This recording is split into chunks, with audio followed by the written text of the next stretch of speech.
नमस्कार. उन्हाळा, हिवाळा आणि पावसाळा या 3 ऋतूप्रमाणे एक ऋतू माणसाच्या आयुष्यात असतो. तो म्हणजे जिव्हाळा, जो आपल्या मतानुसार, आपल्या स्वभावानुसार सगळ्यांना आनंदी ठेवण्याचे प्रयत्न करतो. दुसऱ्यांची मदत घेण्यापूर्वी 100 वेळा विचार करा, कारण त्या उपकाराचे ओझे आपल्याला मरेपर्यंत फेडावे लागतात. गंमत म्हणून का असेना, परंतु कुणाच्याही आयुष्याशी खेळू नका.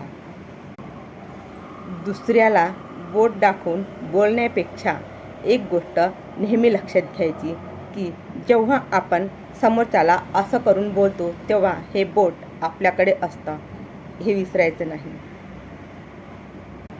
ज्यावेळी तुम्हाला वाटेल की आपण आयुष्य हरलेलो आहोत, तेव्हा लक्षात घ्या की तुम्ही संकटामध्ये किती शूरपणे लढत आलेला आहेत. त्याची जाणीव ठेवूनच समोरच्या आयुष्याची नव्याने सुरुवात करा.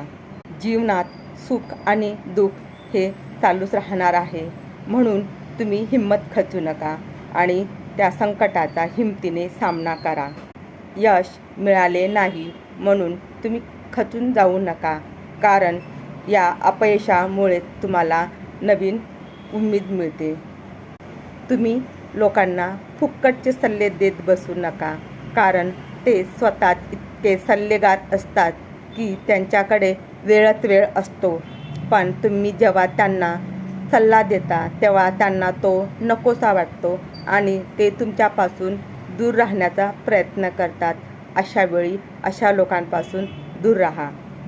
जेव्हा तुम्हाला वाटेल की मी आयुष्याची लढाई हारलो आहो, तेव्हा तुम्ही तुमच्या मुलांकडे बघा आणि विचार करूनच पुढचा निर्णय घ्या.